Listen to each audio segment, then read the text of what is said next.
కృపలో క్షేమము నీచితివి, కృపకు పాత్రులుగా చేసితివి. కృపలో క్షేమము నీచితివి, కృపకు పాత్రులుగా చేసితివి. కృపను గూర్చి పాడెదనేను, కృపను గూర్చి పొగడెద నిన్ను. కృపను గూర్చి పాడెదనేను, కృపను గూర్చి పొగడెద నిన్ను.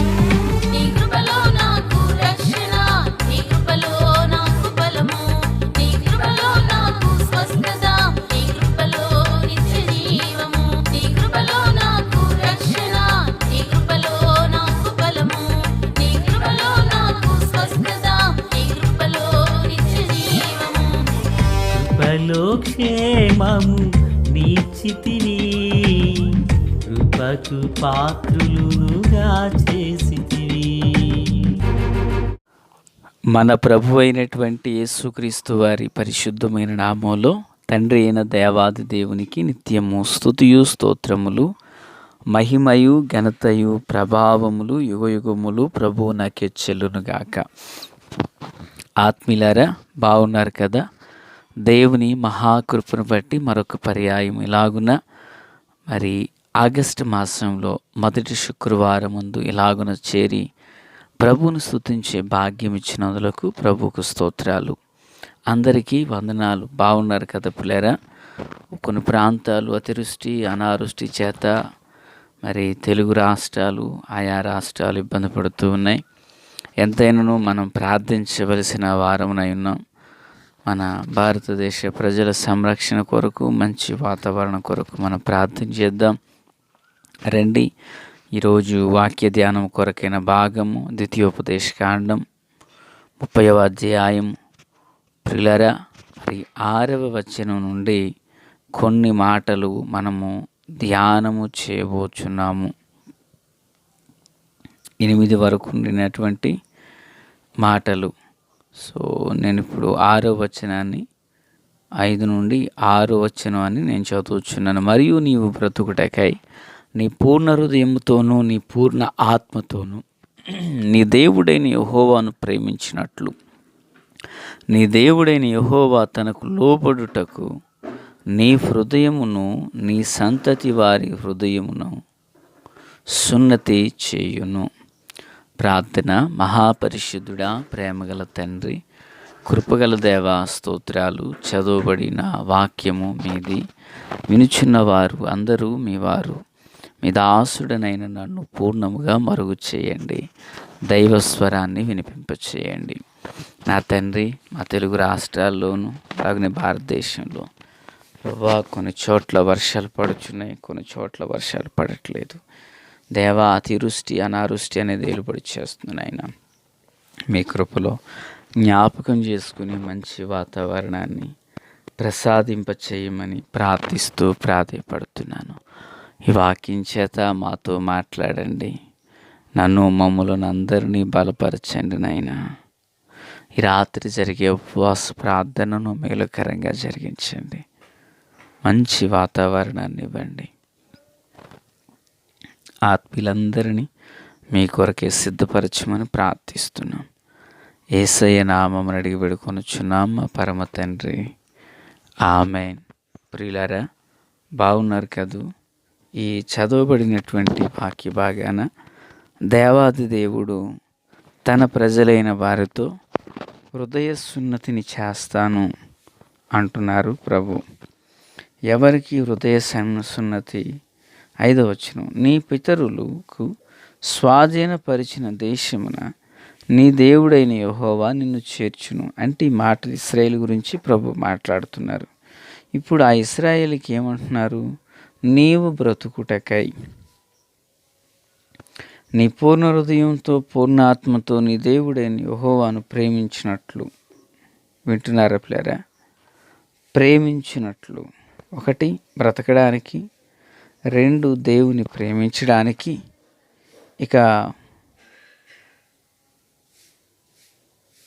3వదిగా పిల్లరా దేవుని వాక్యంలో నుంచి మూడవదిగా ప్రభు చెప్పుచున్నటువంటి మాట, దేవుడైన యెహోవా తనకు లోబడుటకు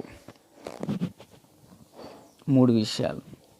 1 లోబడడానికి, 2 దేవుని ప్రేమించడానికి, 3 బ్రతకడానికి గాను నీ హృదయమునకు నీ సంతతి వారి హృదయానికి సున్నతి చేయును అంటున్నారు. అంటే దేవుడు ఇశ్రాయేలుకు హృదయ సున్నతి ఎందుకు అయ్యా అంటే, దేవునికి వారు లోబడి దేవుని ప్రేమించి వారు బ్రతకడం కొరకు సున్నతి అవసరమైనదట. బాగా విందాం. సున్నతి అంటే అది తెలియనటువంటి మర్మము ఏది కాదు, అది తెలిసిన విషయమే కదా. ఇజ్రాయేలులో ప్రతి పురుషుడు మరి సున్నతి చేయబడుట వాడుక. అబ్రహాము ఇస్సాకునకు సున్నతి చేయించారు. తన ఇంట పుట్టి అలవరచబడిన వారందరికీ సున్నతి చేయించారు. ప్రభు అయినటువంటి యేసుక్రీస్తు వారు శరీరధారికి లోకానికి వచ్చినప్పుడు మరి తల్లి అయిన మరియా,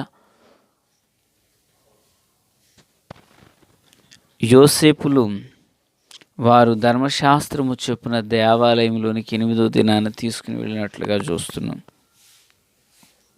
అయితే ఈ సున్నతిని గురించి ప్రియరా ఒక శ్రేష్టమైనటువంటి సంగతులు భక్త పౌలు గారు వివరిస్తూ ఉంటారు.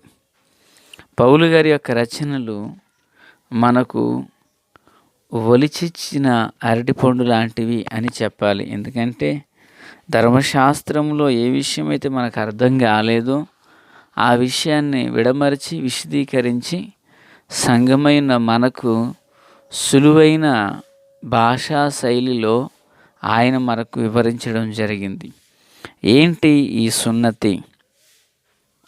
ప్రియులారా, రండి, భక్త యోహాను మాట్లాడుతూ క్రొత్త జన్మ అంటాడు. యోహాను సువార్త 3వ అధ్యాయం 3వ వచనం నుండి 7వ వచనం వరకు.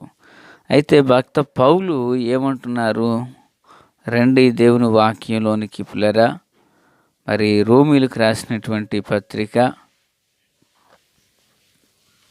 2వ అధ్యాయం 29వ వచనం. అయితే అంతరంగమందు యూదుడైన వాడే యూదుడు, మరియు సున్నతి హృదయ సంబంధమైనదై ఆత్మయందు జరుగునదే గాని అక్షరము వలన కలుగునది కాదు. అటివానికి మెప్పు మనుష్యుల వలన కలుగదు, దేవుని వలననే కలుగును అంటున్నారు. సున్నతిని గురించి మాట్లాడుచు, సున్నతి హృదయ సంబంధమైనదైతే ఆత్మయందే జరుగునదే కానీ అక్షరం వలన జరుగునది కాదు. అంటే సున్నతిని ఆత్మ సంబంధమైనది గాను బాహ్య సంబంధమైనది గాను మనం గ్రహించాలి. పాత నిబంధన బాహ్య సంబంధమైనది. పురుషుని యొక్క మర్మాంగ చర్మమును కత్తిరించినదే సున్నతి. అయితే పిల్లరా, మరి ఈ ఆత్మ సంబంధమైనదని నూతన నిబంధనలోనికి వచ్చినప్పుడు భక్తుడు ఏమని మాట్లాడుతున్నాడు అంటే అది హృదయ సంబంధమైనది అంటున్నాడు. అంటే హృదయ సంబంధమైనది అంటే అర్థం ఏంటి?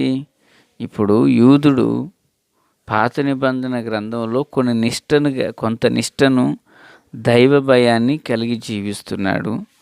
అయితే సంఘములో నూతన నిబంధన సంఘంతో ఆరంభమైంది కదా. ఈ నూతన నిబంధనలో చేర్చబడినటువంటి సంఘము బాహ్యమునకు యూదులు కాదు కదా, వారు అన్యజనులు. అన్యజనులైనటువంటి వారు దేవుని దైవాశీర్వాదాలు ఎలా పొందుకుంటారు? కనుక వారికి ధర్మశాస్త్ర సంబంధమైన సున్నతి గాక ఆత్మయందైనటువంటి సున్నతి జరగాలని భక్తుడు తెలియజేస్తున్నాడు. అనగా ఆత్మ సంబంధమైన సున్నతి అంటే అర్థం ఏంటి? మీకు ఇందాక ఒక మాట చెప్పాను కదా, యోహాను సువార్త 3వ అధ్యాయం 3 నుండి 7 వచనాల్లో నికోదేము అనబడిన మనుషుడు కనిపిస్తాడు ప్రభువునకు. ప్రభువు ఆ మనుషునితో మాట్లాడుచున్నప్పుడు ప్రభువారు అంటారు, ఇదిగో ఒకడు క్రొత్తగా జన్మించితేనే కానీ దేవుని రాజ్యంలోనికి ప్రవేశించడని చెప్పారు. ప్రియరా, అంటే ముసలివాడనైన నేను మరలా తల్లి యొక్క ఉదరంలోకి వెళ్ళి నేను ఎలాగ జనించగలనని నికోదేము అమాయకంగా అడిగాడు ప్రభువుని. అయితే ప్రియరా, ఇప్పుడు ప్రభువారు ఆ నికోదేమునకు సమాధానాన్ని ఇస్తూ అంటారు, ఇదిగో క్రొత్త జన్మ అంటే ఏదో మరలా తల్లి గర్భము ఉదరములోకి వెళ్ళి రావడం కాదయ్యా. క్రొత్త జన్మ అంటే మనస్సు మార్పు నొందడం అంటూ ప్రభువారు తెలియపరిచారు. దేవునికి స్తోత్రం కలుగునుగాక. అంటే సున్నతి ఆత్మ సంబంధమైనదిగాను, సున్నతి హృదయ సంబంధమైనదిగాను ఉండాలని ప్రభు చెప్పారు. అందుకే భక్త పౌలు దీన్ని ఏకీభవిస్తూ ఏమంటాడంటే, ప్రియులారా, బాహ్యమునకు పుట్టినవాడు యూదుడు కాదు, అంతరంగమందు చూడండి, రోమిలికి రాసిన పత్రిక 2:28, బాహ్యమునకు యూదుడైన వాడు యూదుడు కాడు, శరీరమందు బాహ్యమైన సున్నతి కాదు. మరేం చేయాలి? అన్యజనుడై ఉన్నప్పటికీ ఆత్మ సంబంధమైన హృదయ సున్నతి అని అంటున్నాడు.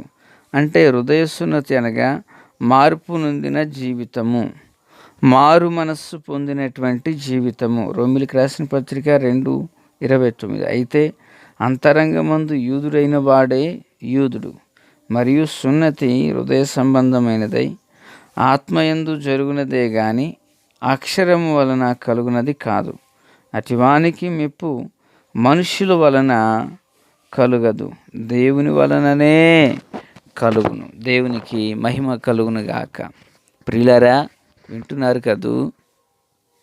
ప్రియులారా, దేవుని మాటలు వింటున్నారు కదూ? ఆత్మ సంబంధమైనదై ఉంటుంది. అది ఆత్మ సంబంధమైన హృదయానికి జరుగుచున్నది. అంటే హృదయము మార్పు నుండి ఇహలోక ఐహికమైన విచారాల ద్వారా విడిపించబడి పరిశుద్ధుడైన ప్రభువును కలిగి జీవించడం. దేవునికి మహిమ కలుగును గాక. పిల్లరా, మరి మాట వినుచున్నటువంటి మీ జీవితంలో ప్రభు యొక్క హృదయాన్ని ఎరిగి ఉన్నారా? ప్రభు యొక్క మనస్సును గ్రహించారా? సున్నతి బాహ్య సంబంధమైనది ఉన్నది పాత నిబంధనలో. అయితే అదియే క్రొత్త నిబంధన యందు నవీన స్వభావాన్ని కనపరుస్తూ ఉండింది. కనుక నవీన స్వభావాన్ని ధరించి ప్రభు యొక్క కృపకు సిద్ధపడుదుము గాక. ఆమెన్. తండ్రి దేవ స్తోత్రాలు. వాక్యమందరి హృదయాల్లో ఫలభరితం చేసి ఈ దినచర్యలో తోడై ఉండి నడిపించమని యేసు నామమున ఆమెన్. Praise the lord.